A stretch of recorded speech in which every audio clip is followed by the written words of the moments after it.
Καλησπέρα και καλώς ήρθατε σε άλλη μια λέξη εκφραστικής ανάγνωσης εν μέσω κορονοϊού 2020. Τελειώνουμε σήμερα το αφιέρωμά μας στον Douglas Adams και την τριλογία του σε 4 μέρη, The Hitchhiker's Guide to the Galaxy, με το πρώτο τελευταίο κεφάλαιο από τον So long and thanks for all the fish. Chapter 40. There remains little still to tell, beyond what used to be known as the limitless light fields of Flanax, until the grey binding fiefdoms of Saxaquin were discovered lying behind them, lie the grey binding fiefdoms of Saxaquin. Within the grey binding fiefdoms of Saxaquin lies the star named Zars, around which orbits the planet Prilium Tarn, in which is the land of Sevor-Bobstray, and it was to the land of Sevor-Bobstray that Arthur and Fenchurch came at last, a little tired by their journey. And in the land of Sevor-Bobstray they came to the great red plain of Raz, which was bounded on the south side by the Quentulus Quasgar mountains, on the further side of which, according to the dying words of Prague, they would find in 30-foot high letters of fire God's final message to his creation. According to Prague, if Arthur's memory served him right, the place was guarded by the logistic Vantrashel of Lob, and so, after a manner, it proved to be. He was a little man in a strange hat, and he sold them a ticket. "Keep to the left, please," he said, "keep to the left," and hurried on past them on a little scooter. They realized they were not the first to pass that way, for the path that led around the left of the great plain was well worn and dotted with booths. At one they bought a box of fudge, which had been baked in an oven in a cave in the mountain, which was heated by the fire of the letters that formed God's final message to his creation. At another they bought some postcards. The letters had been blurred with an airbrush, so as not to spoil the big surprise, it said on the reverse. "Do you know what the message is?" they asked the wizened little lady in the booth. "Oh, yes," she piped cheerily. "Oh, yes." She waved them on. Every 20 miles or so there was a little stone hut with showers and sanitary facilities, but the going was tough, and the high sun baked down on the great red plain, and the great red plain rippled in the heat. "Is it possible," asked Arthur at one of the larger booths, "to rent one of those little scooters, like the one Logistic Venture-Watset had?" "The scooters," said the little lady who was serving at the ice cream bar, "are not for the devout." "Oh, well, that's easy then," said Fenchurch. "We're not particularly devout. We're just interested." "Then you must turn back now," said the little lady severely, and when they demurred, sold them a couple of final message sun hats and a photograph of themselves with their arms tied around each other on the great red plains of Raz. They drank a couple of sodas in the shade of the booth and then trudged out into the sun again. "We're running out of barrier cream," said Fenchurch after a few more miles. "We can go to the next booth, or we can return to the previous one, which is nearer, but means we have to retrace our steps again." They stared ahead at the distant black speck winking in the heat haze. They looked behind themselves. They elected to go on. They then discovered that they were not only not the first to make this journey, but that they were not the only ones making it now. Some way ahead of them an awkward, low shape was heaving itself wretchedly along the ground, stumbling painfully slowly, half limping, half crawling. It was moving so slowly that before too long they caught the creature up and could see that it was made of worn, scarred and twisted metal. It groaned at them as they approached it, collapsing in the hot, dry dust. "So much time," it groaned. "Oh, so much time. And pain as well. So much of that, and so much time to suffer it in two. One or the other on its own I could probably manage. It's the two together that really get me down. Oh, hello. You again." "Marvin?" said Arthur sharply, crouching down beside it. "Is that you?"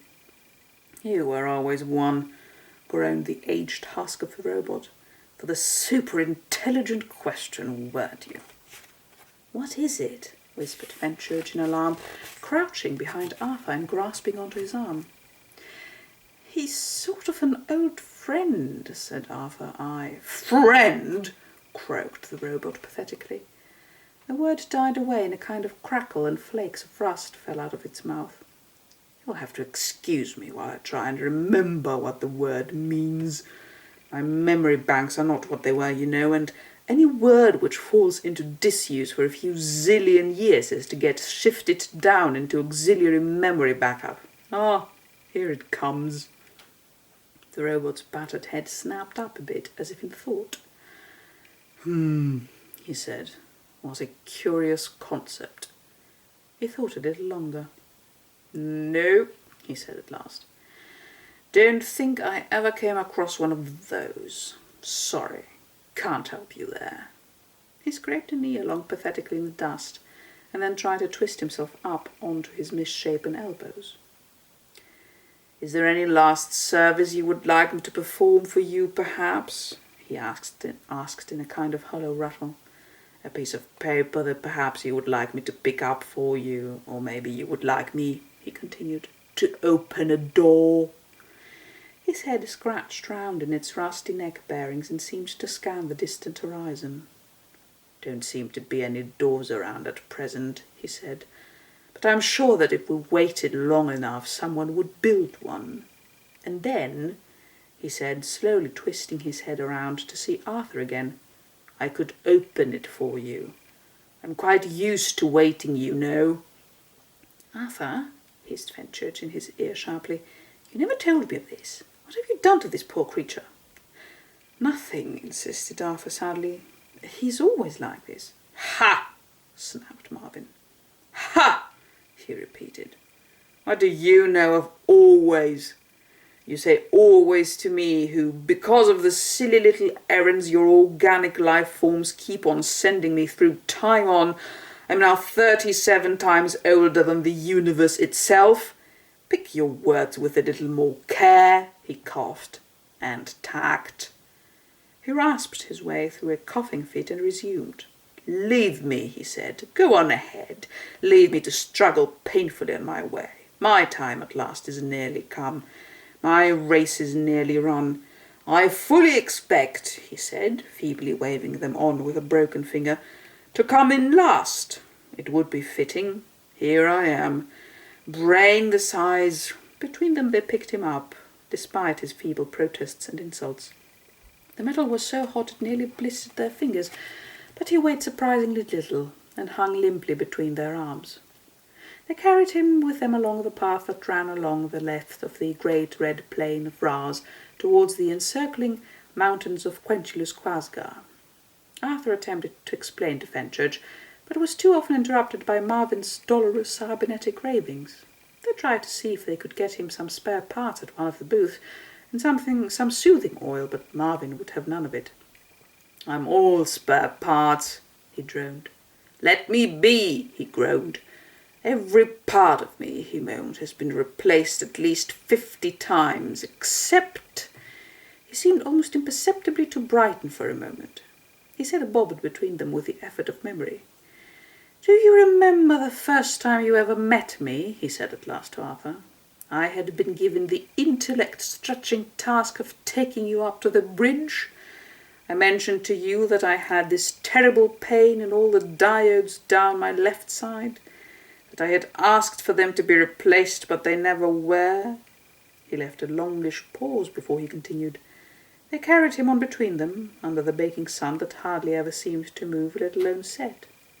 See if you can guess, said Marvin, when he judged that the pause had become embarrassing enough, which parts of me were never replaced. Go on, see if you can guess. Ouch, he added. Ouch, ouch, ouch, ouch, ouch. At last they reached the last of the little booths, sat down Marvin between them, and rested in the shade. Fenchurch bought some cufflinks for Russell, cufflinks that had set in them little polished pebbles which had been picked up from the Quenchulus-Quasgar mountains, directly underneath the letters of fire in which was written God's final message to his creation. Arthur flipped through a little rack of devotional tracts on the counter, little meditations on the meaning of the message. "Ready?" he said to Fenchurch, who nodded. They heaved up Marvin between them. They rounded the foot of the Quentulus Quaesgar Mountains, and there was the message, written in blazing letters along the crest of the mountain. There was a little observation vantage point, with a rail built along the top of a large rock facing it, from which you could get a good view.